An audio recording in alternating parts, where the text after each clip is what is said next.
So the subject of this video is going to be remap. So I've had a stage 1 remap done on this thing recently, and I can say that I'm really chuffed. It is really opened this thing up. It really has made a difference. I think noticeable difference. Not in so much speed and all the rest of it. Not too bothered about that, but just the drivability, how it drives, the way it goes up for the rev range, the way it accelerates now. It's just a lot smoother. I think the power delivery is even smoother. It was smooth before, but yeah, it's nice and smooth now. And it has got a little bit more oomph to it. You can feel it. It's definitely got a little bit more get up and go. So yeah, I'm really chuffed. I'm really happy with it. It was 200 quid, and I think it was worth every penny of that, because yeah, I've always felt it was just a little bit lacking in places. Sometimes, especially the gear changes. Sometimes it would sort of like go between gears, the revs would drop off, and it would sort of hesitate just slightly. And that's all gone now. So yeah. Anyway, the company that did the remap is that lot there. They're called Remap to Race. Bit suspect the name, I know, but they've done a really good job. They got good reviews online. Guy called Ian did it. Really nice guy, so thanks Ian. Cheers, mate. So these are the figures that they quote, and I'm not suggesting for 1 minute this is going to be absolute gospel. So they're saying 224 from standard to 246. I always thought it was 226 standard, but anyway. So it was only 22 horsepower gains, but where it does really gain, and the bit that you notice, I think, is the torque. So it was 285 newton meters from standard, and it's so taking it to 310, which is an increase of 25 newton meters, and that's the bit you notice, is the torque, how hard it pulls. That's the bit I notice anyway, because like I said, it does pull quite hard now, noticeably harder in each gear, which is nice. It makes it more drivable, and like I said, it's lost a lot of the hesitance through the gears and stuff. So yeah, overall it just makes the car even more pleasurable to drive, I think, without being crazy, without being crazy quick. It's not going to be never going to be the quickest thing on the road. I say all this in my video, so I got footage of out on the road, giving it a bit of welly, staying within the speed limit, mind you, I might add. But yeah, I didn't want to put this on a rolling road, because it's got was it 18 years old now, this car, and it's got 116,000 on the clock. So I don't really want to be redlining it on some rolling road and stressing it. I'm not interested in exact figures. I just want it to go just a little bit better than what it did. So yeah, and it does. It really, I am quite impressed. For the money, 200 quid, I'm just like over the moon with it, to be honest. It's a little bit dangerous, because every time I drive it, I want to tow it. It just, and it sounds, I mean, they always sound nice, these things, but now it's, well, yeah, you'll see what I mean. I got the footage, so I'll shut up and let you watch it.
Definitely quicker off the mark, definitely more responsive.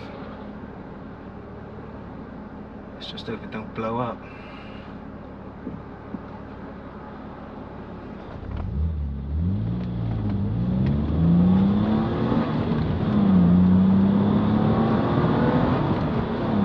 Not red line in it.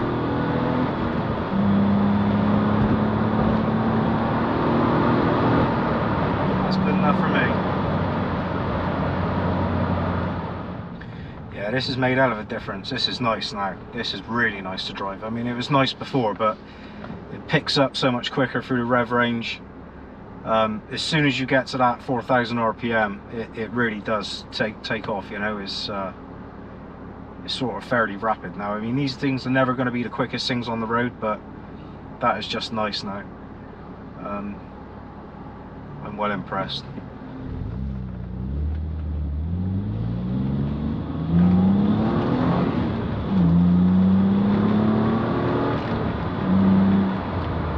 Say the only thing that's lacking now is the suspension's a bit wallowy at speed. You try and put it into a corner at speed and yeah, it's just a bit rubbery, it's a bit wallowy. So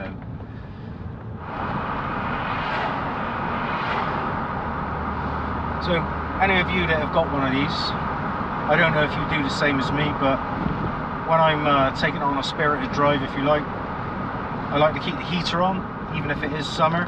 I just like to keep that engine bay as cool as I can.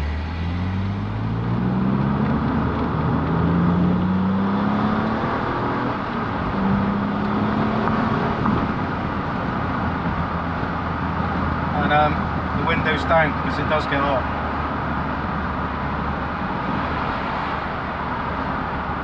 And if I'm, like I say, going for a spirited drive, I don't like booting it constantly for long periods, you know.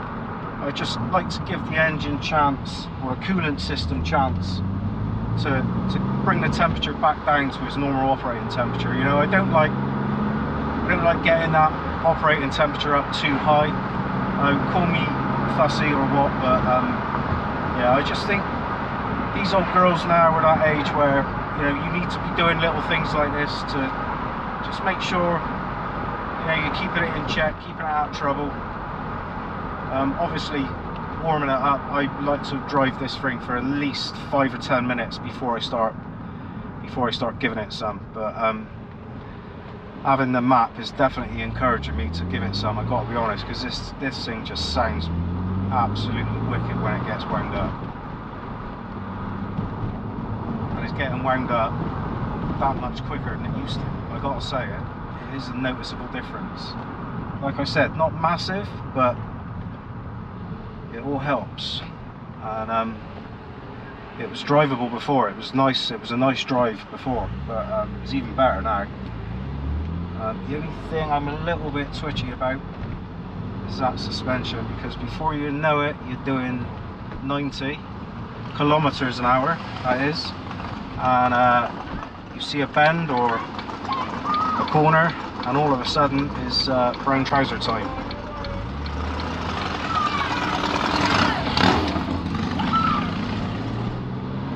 Noisy and slow, mate, not like the Mondol 220.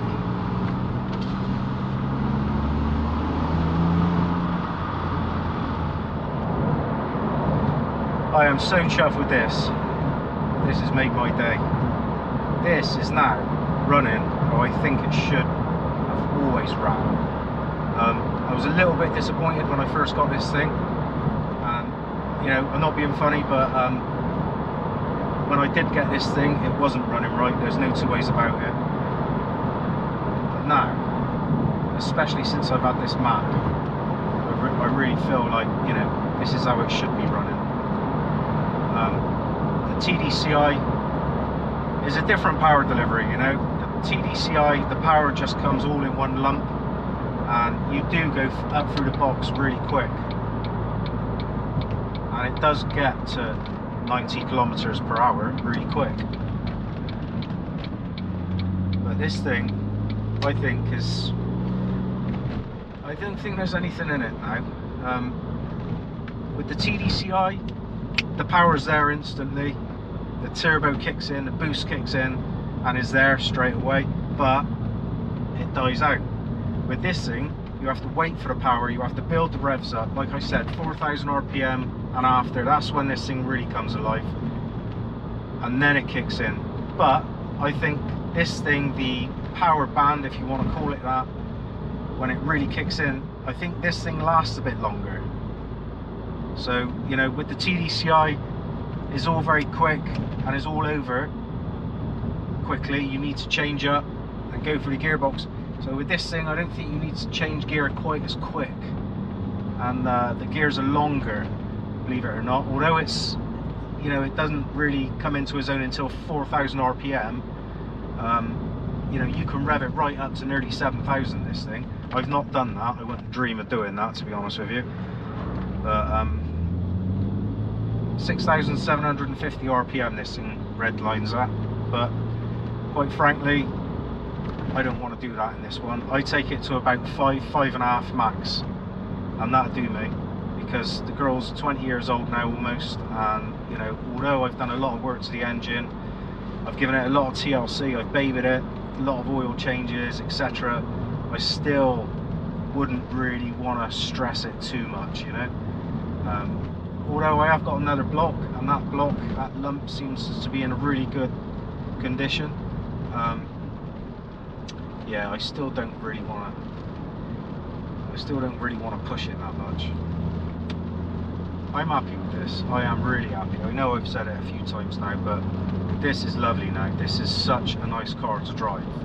It's not crazy quick, you know, but I don't really want crazy quick, because that's when shit starts going wrong, when you got crazy quick, as far as I'm concerned.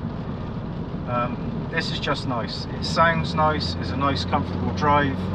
You know, it gets a move on when you want to get a move on.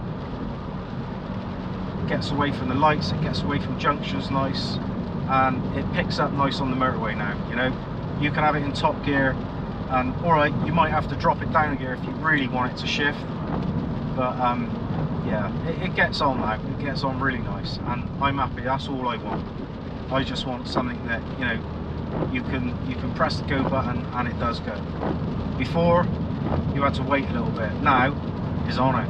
It is definitely on it, and I love it. Anyway, it's pissing down with rain now, so I've got to get the old girl back, because she doesn't like the rain.